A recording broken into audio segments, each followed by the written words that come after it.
But as you work on your craft and as you increase your skills, you'll be more and more confident in your ability to do this consistently, predictably, all of those things.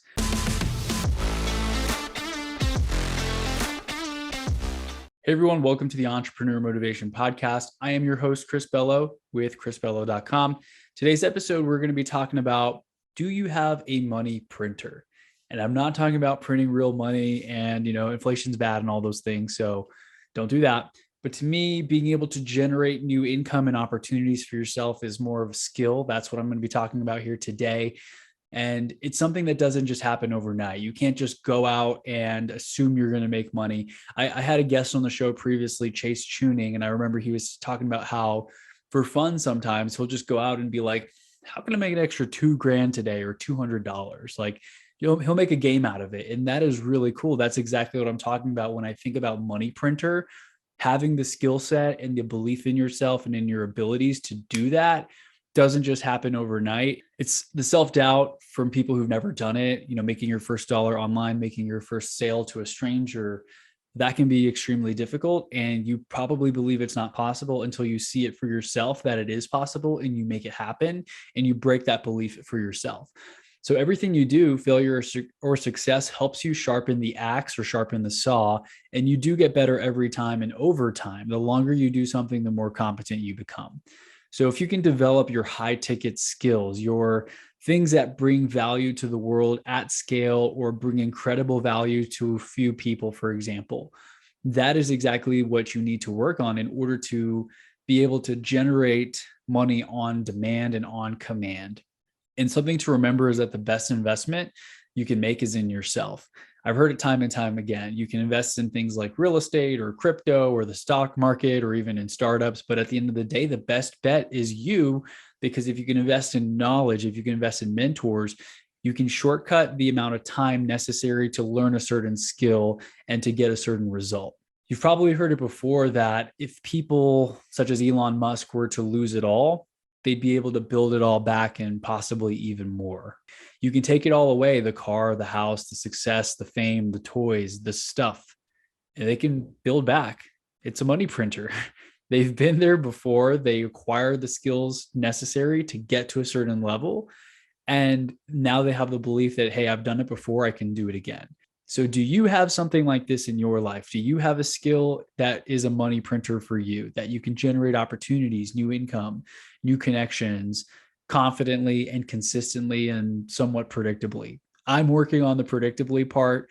I am confident and consistent. I know that if I need an opportunity, someone who needs real estate help, I know the conversation to have. I know the tonality to use with my voice. I know how to build up rapport, show credibility. I've learned all those things since I got into the real estate game in 2018. Here we are, 2022. I'm still at it. I've been at it for years, building connections, growing my email list, adding value, connecting people who need each other's services, for example. And once you develop some sort of marketable skills, you can create these opportunities. You can share something. You can make a post and make sales instantly, those types of things. So again, this is something that is going to be a little bit different for all of us. But as you work on your craft and as you increase your skills, you'll be more and more confident in your ability to do this consistently, predictably, all of those things. So imagine you're developing your skills as a speaker, a networker, a salesperson. You reach a certain level of competence. And as I've said before, competence leads to confidence. Now, there's always room for improvement, but you're already ahead of most at this point if you are actively working to improve in these areas. You can add value and you can influence others to take your desired path, which ultimately, hopefully, is in alignment with what their best outcome is. If you truly want the best outcome for them and you truly believe that you can provide that, that's where you can combine the two. You can influence them to take certain paths that will ultimately benefit you both, because you'll get paid and they'll get that desired result. This was incredibly apparent to me recently. I had a complete stranger who heard me on another podcast. He was watching a video on YouTube, saw a related video, watched that, found my website, scheduled a free training. I did the training. I told him about my upsells and my paid offers. He took me up on it. 2 weeks later, we did the paid training. And afterwards, after the 3-hour session, I asked him, so how did that go? Did it meet your expectations? Did it exceed your expectations? And I was pleasantly surprised and happy to hear that he said it actually exceeded his expectations, which confirmed and solidified my belief in myself and what I'm adding to others in terms of value. And so this is that exact money printer idea that I'm talking about here with you today. Remember, though, this didn't just happen overnight. I feel like I've pitched so many freaking things. I've created so many websites and landing pages. I've tried to sell phone cases on Amazon. I had a box of 200 phone cases that I bought from AliExpress or Alibaba. I never made any sales, and I don't even think it really fit the phone that I personally had. So I just ended up donating the box after it sat in my house for 5 or 6 months without any sales. Failure after failure has been my situation. And there's a really cool quote from Winston Churchill. I'm trying to find it so I don't butcher it. So the Winston Churchill quote that I want to share with you is, courage is going from failure to failure without losing enthusiasm.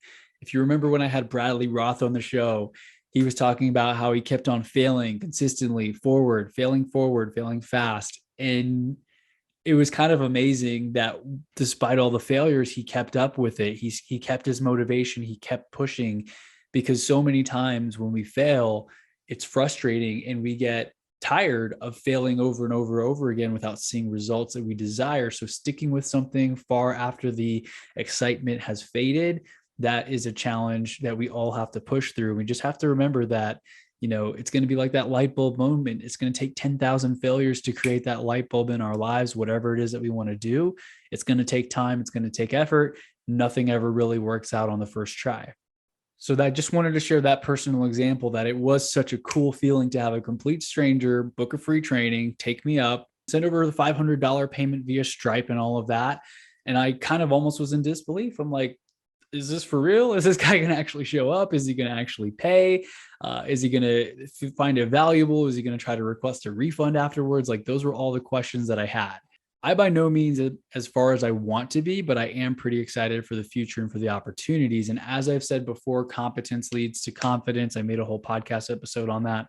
Every successful sale, every successful positive testimonial that you receive will solidify your confidence and confirm that you are adding value in delivering the goods as promised to your people, which of course in turn feeds that money printer to create new opportunities and new income for you.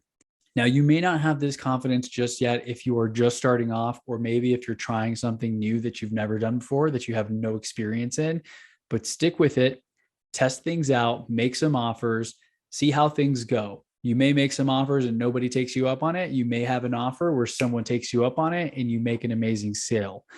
Remember also to get constant feedback and to improve ever so slightly over time. The phrase I like to use here is continuous, never-ending improvement. The journey never ends. You're always focusing on getting better and better over time.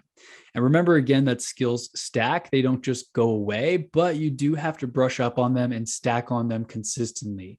If you've taken years of Spanish in college or in high school as an elective, for example, or a language that's not your primary first language, think about how you got good. You were practicing. You could use sentences. You could pass tests about these different conjugations and all those different things. Now, if you haven't practiced that language in a few years, you're going to be a little bit rusty. You're going to forget how to speak the language and all of the little nuances of how to say certain words, things like that. So the same goes for skills that you're looking to build today. Now, that's it for this episode. I just wanted to remind you real quick, please be sure to like, comment, subscribe, share this with a friend if you found it valuable. And if you haven't checked out my complete life tracker, it's this cool file to track all of your goals, personal and business. Just go to chrisbello.com/free. Again, chrisbello.com/free. You can check that out.